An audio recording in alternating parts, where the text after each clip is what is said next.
یہ آگے ہم چلتے ہیں آج کل ٹیکنالوجی کے زمانے میں، بلکہ ہم انفارمیشن ایج میں آ گئے۔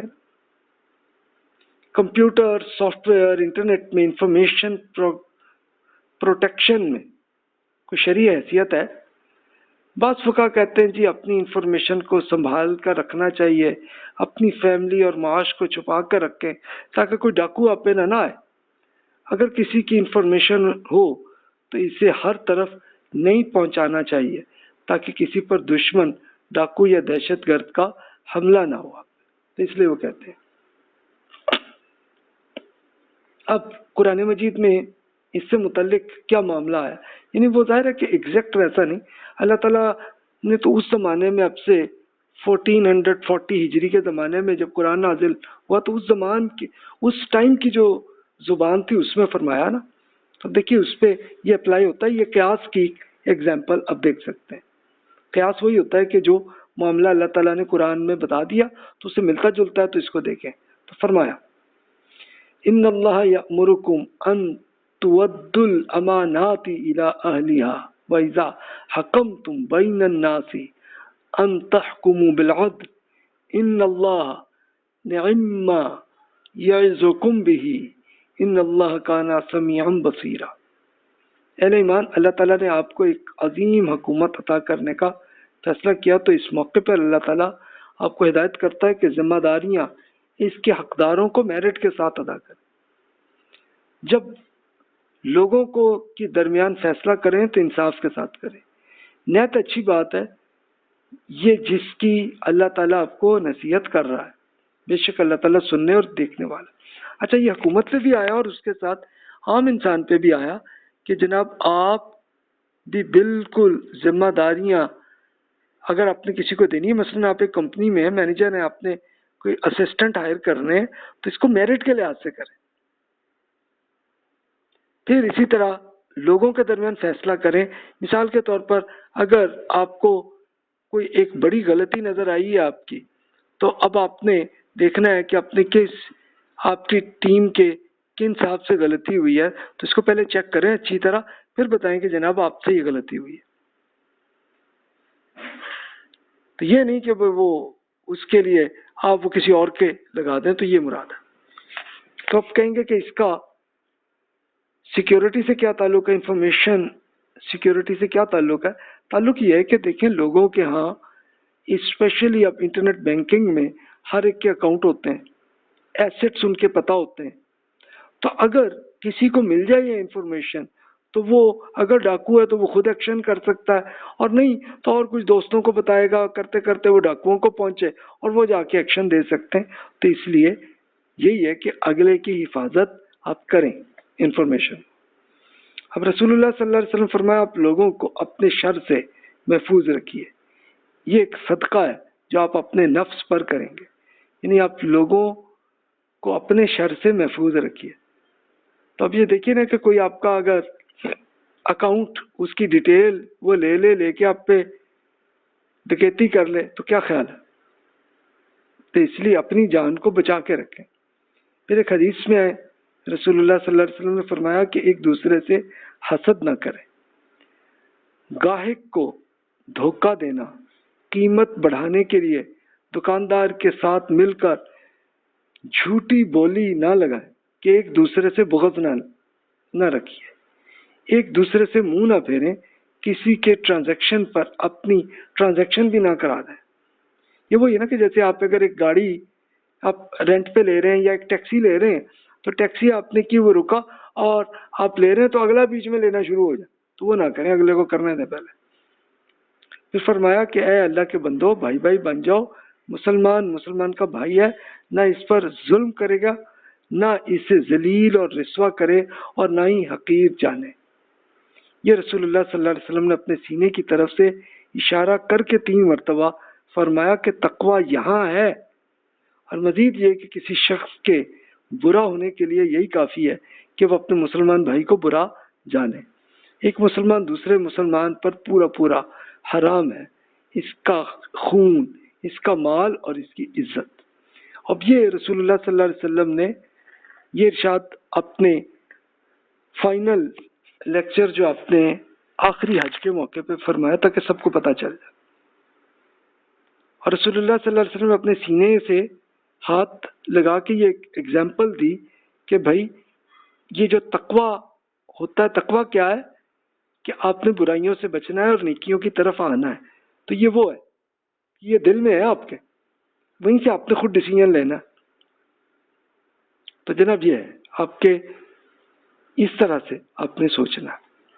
تو جناب اس حدیث سے آپ وہ بھی سوچ سکتے ہیں، وہ جو کفر کے فتوے کی جو بات ابھی ہوئی تھی، تو یہاں پہ بھی اس سے کوئی ویلڈ بات آئی کہ کسی مسلمان کو برا جانے، تو یہ کرنا چاہیے کہ نہیں؟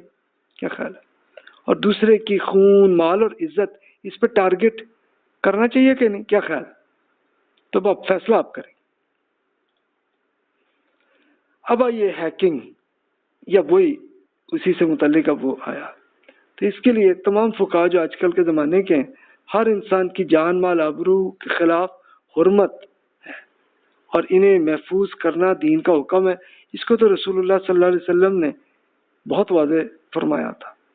تو ہیکنگ کے ذریعے کیا ہوتا ہے کہ لوگ دوسروں کے اموال اور ان کی اہم انفارمیشن پر حملہ کر لیتے ہیں اور لے کے یا تو اس کو ڈیلیٹ کر دیتے ہیں یا کچھ چھین کے اس انفارمیشن سے استعمال کرتے ہیں. مثلا اگر ہیکر جو ہے وہ ڈاکو ہے تو وہ خود ڈاکو بن جائے گا، ورنہ وہ کسی اور ڈاکو کو دے دے گا انفارمیشن، اور اگلا لے جا کے آپ کے پورے ایسٹس پتہ چل گئے اور جا کے اگلے نے چھین لیا آپ سے. یہ ہو سکتا ہے نا؟ تو قرآن مجید میں اللہ تعالیٰ نے واضح کیا. اب آپ یہ ایک ایگزامپل ہے، وَلَا تَأْكُلُوا أَمْوَالَكُمْ بَيْنَكُمْ بِالْبَاطِلِ وَتُدْلُوا بِهَا إِلَى الْحُكَّامِ لِتَأْكُلُوا فَرِيقًا مِّنْ أَمْوَالِ النَّاسِ بِالْإِثْمِ وَأَنْتُمْ تَعْلَمُونَ.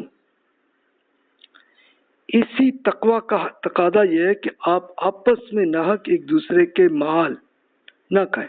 مال سے مراد کیا؟ کیش، پراپرٹی، جتنے بھی ایسٹس ہیں سارے آپ کے.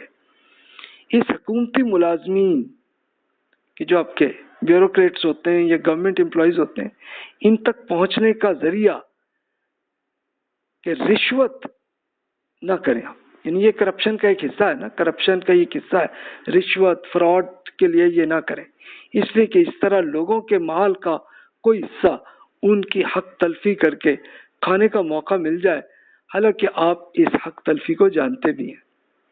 تو آپ سوچئے ذرا، ہیکنگ یہی ہوتی ہے نا؟ کیا خیال ہے؟ وہ بھی رشوت، فراڈ، کرپشن اسی کا حصہ ہی ہے نا؟ تو اس کا مطلب یہ بھی حرام ہی ہے، پیور حرام. یعنی اس میں کوئی اختلاف کسی بھی اسکالر میں نہیں ہے. یہ الگ بات ہے اگر ایک مولوی صاحب کو پتہ ہی نہ ہو کہ ہیکنگ ہے کیا، وہ کہیں یار اس میں کیا عرض ہے، لیکن ان کو پتہ ہی نہیں ہوگا کہ یہ ہیکنگ میں ہوتا کیا ہے. پہلے ان کو ایکسپلین کر لیں تو پھر ان سے پوچھیں، تو پھر وہ بھی فتویٰ یہی دیں گے کہ نہیں بھائی یہ غلط ہے. اب رسول اللہ صلی اللہ علیہ وسلم نے جو خطبہ حجت الوداع جو آپ کا آخری لیکچر تھا، اس میں کیا ارشاد فرمایا، اس میں ذرا سنیے ذرا کیا فرمایا.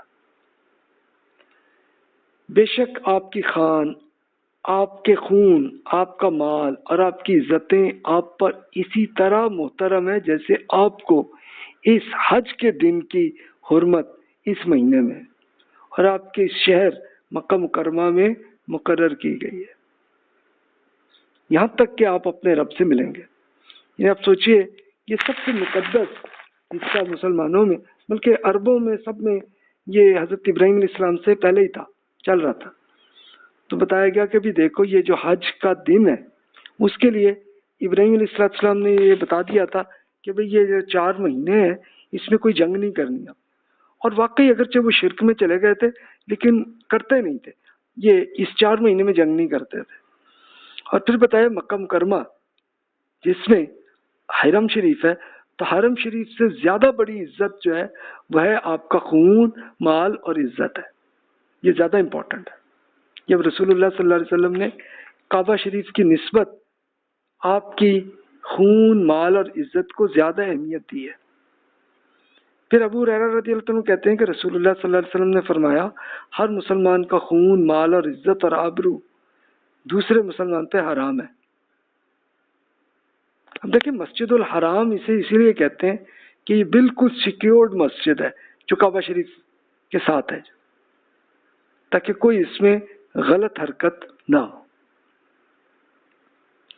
پھر عبداللہ بن عمر رضی اللہ عنہ نے ایک دن بیت اللہ کو دیکھا تو اسے مخاطب کرتے ہوئے کہا، کعبہ آپ بہت عظمت والے ہیں، آپ کی حرمت بھی بہت بڑی ہے، لیکن ایک مومن اور مسلمان کی جان اللہ رب العالمین کے ہاں آپ سے زیادہ محترم اور مکرم ہے۔